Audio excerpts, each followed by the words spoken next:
थी तो सब खरीद लेते, फिर बिल लाने की जरूरत ना पड़ती कि इज्जत दो हमें। सब यहाँ पर बैठे हुए इज्जतें खरीद लेते अगर इज्जत बिक रही होती। मेरे भाई ने परसों मुझे मैसेज किया और उसने बोला कि दुआ करोगे मैं मर जाऊं। और वो सिर्फ एक मेरा भाई नहीं है, मैं पूरे अपने जो भाई जिनका राब्ता मुझसे नहीं है, मैं उनकी मैं बात कर रही हूँ। जनाब स्पीकर, कल मैं गई थी, वो जिस बंदे ने 4 टमाटर और 4 आलू लेकर 400 उसके पास नहीं थे, उसने पर्स निकाला, मैं शर्म से गड़ के मर गई। 272 लीटर पेट्रोल आप लोगों ने मुश्किल करनी है तो आप V8 और बड़ी बड़ी ग्रैंड क्रूजर को 500 लीटर पेट्रोल देना, गरीब को आप नहीं वो करें। दवाइयाँ तो वो दवाई नहीं मिलती, सरकारी अस्पताल का आपने हाल देख लिया। मैं प्लीज आप मार दें, आप प्लीज मार दें। ये मेरी बहन पीछे बैठी हो तो पीछे ही बैठी रहो, अगली दफा की टिकट नहीं मिलेगी अगर ज्यादा चुड़ की तो। ऑनरेबल स्पीकर, मतलब इनके दिमाग मिली नहीं उन लोगों से, इनके भूसा भरा हुआ दिमाग में। ऑनरेबल मेंबर, आप मुझे एड्रेस करें। इधर जिससे भी पूछा उन्होंने कहा कि भाई ये जो IMF से मुआहदा हुआ है ये मुल्क के लिए बहुत ज़रूरी है और ये है वो है, तो मैंने भी कोई तनकीद नहीं करनी थी। अब जाहिर है पाकिस्तान को डिफ़ॉल्ट होता तो नहीं देख सकते, हालांकि गो कि इसमें मेरा कोई हिस्सा नहीं है, तो लेकिन मैंने सिर्फ वज़ीर ख़जाना साहब को एक रिक्वेस्ट करनी थी कि 15 और 25 वाले को तो छोड़ें, मुझे एक 50,000 वाले का बजट बनाकर दिखा दें। आप मुझे बजट बनाकर दिखा दें, मैं आपको इसको भी मैं आपको वोट दूंगी और आइंदा आने वाले आपके फैसलों को भी मैं सेकंड करूंगी। तो ये कौन सी बात है कि आप आए, आप जिस दुख तकलीफ और कर्ब से गुजरते ही नहीं हैं, उससे गुजरते ही नहीं है, और आप यहाँ पर आके भाषण देते हैं कि ये हमें मुश्किल फैसले करने पड़ेंगे। मुश्किल फैसले अपने लिए करें ना, अपने लिए क्यों नहीं करते? अवाम को सादगी का दर्स दिया जा रहा है। इनके एक एक लिबास और इनकी अशिया जो इस्तेमाल करती हैं उनकी कीमतों का आपको अंदाज़ा है?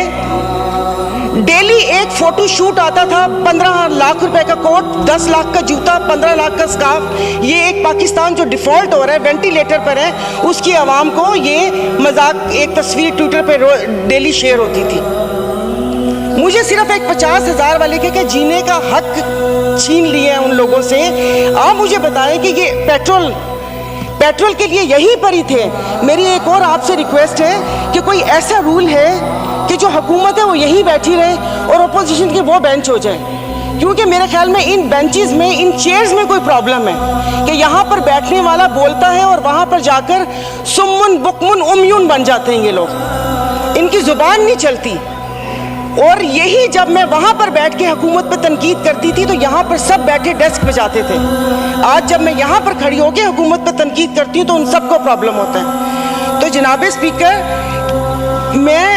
इन्होंने तो यहाँ तकरीर कर दी, इस तकरीर के बाद अगर इतनी हिम्मत है, कल मैं एक ग्रोसरी शॉप तक गई थी, वो भी कोई F6 नहीं गई थी, यहाँ कोई चाइना मार्केट के पीछे कोई दुकान है, वहाँ पर जाकर आप लोगों की तकलीफ, उनकी आंखों से उनका अंदाज़ा लगा लें।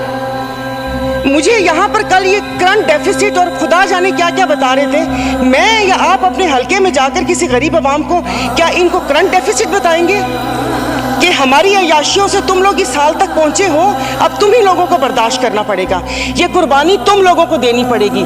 लेकिन फिर मैंने सोचा कि कुर्बानी तो हलाल जानवर की जायज़ है, तो मीन हम हलाल हैं, जिनकी कुर्बानी नहीं है उनकी कुर्बानी जायज़ नहीं है। अब आप देख लेंगे कि यहाँ पर उठते ही जो बोला था, मैं आज इस फोरम पे अपनी पार्टी की तरफ से, मुस्लिम लीग फंक्शनल और सदर पीर पगारा और सदरुद्दीन शाह की तरफ से, मैं आप बिलावल साहब को मैं दावत देती हूँ कि आप सिंध से महंगाई मार्च शुरू करें, हम आपके साथ हैं। और मैं अपने एमक्यूएम के भाइयों को भी कहती हूँ कि वो वहाँ से यहाँ आए थे ना कि महंगाई है, तो ये वक्त है अपनी महाजर कौम के सारी गिले दूर करने का, कि तब भी आप लोगों के साथ थे महंगाई के लिए और आज भी इस हुकूमत को लात मारी है इस महंगाई की वजह से। लेकिन हम यहाँ पर बैठ के सिर्फ बातें करेंगे। यहाँ पर मेरी कुछ मेंबरान से बात हुई है, नाम नहीं लूँगी मैं। एक से मैंने कहा कि कल तुम डेस्क तो ना बजाते, सुन ली थी तकरीर, कहता गरीब पैदा क्यों होता है, गरीब का कसूर है। इधर किसी ने मुझे बोला कि मुसलमान को सब्र और शुक्र का दर्स दिया गया है, सब्र शुक्र करें, पूरी दुनिया में महंगाई है। मैं टिम हॉर्टन्स और क्या कहते हैं PSL का मैच देखने वाले और कराची 2 दरिया में खाने वालों की बात नहीं कर रही, मैं उसकी बात कर रही हूँ जिसके 5-5 बच्चे हैं और एक बाइक है। वो पेट्रोल भरवाएगा, दवाई लेगा या क्या करेगा? इन्होंने यहाँ पर वो कहते हैं ना कि शहद में घोल घोल के यहाँ पर सारा ये बजट बता दिया। मैं वैसे लिखा हुआ पढ़ नहीं सकती इसलिए कि उसमें जज्बात नहीं होते, वो रीडिंग होती है। जैसे कल परसों ये वजीर खजाना साका साहब ने आके बिना जज्बात के यहाँ पर आकर कागज पढ़ के और ये जा और वो जा दूसरे के ऊपर, और पीछे यहाँ पर बैठे हुए सारे पीछे डेस्क पे जा रहे थे कि उसने वो कर दिया, क्योंकि इनकी तो दुकान चल रही है। मैं उस दिन नहीं थी, मैं उनको खराजे तहसीन पेश करती हूँ मुफ्ती अब्दुल शकूर को कि जिन्होंने एटलीस्ट इन 2 वजारतों के कपड़े उतार कर हम लोगों को दिखाए। और कल उन्होंने कहा कि हुकूमत जैसे ही संभलने वाली थी तो सैलाब आ गया। तो जनाब स्पीकर मुझे माफ़ कर दीजिए, जिस वक्त सैलाब आया तो उस वक्त तो हम अपनी जिंदा दिली का सबूत दे रहे थे।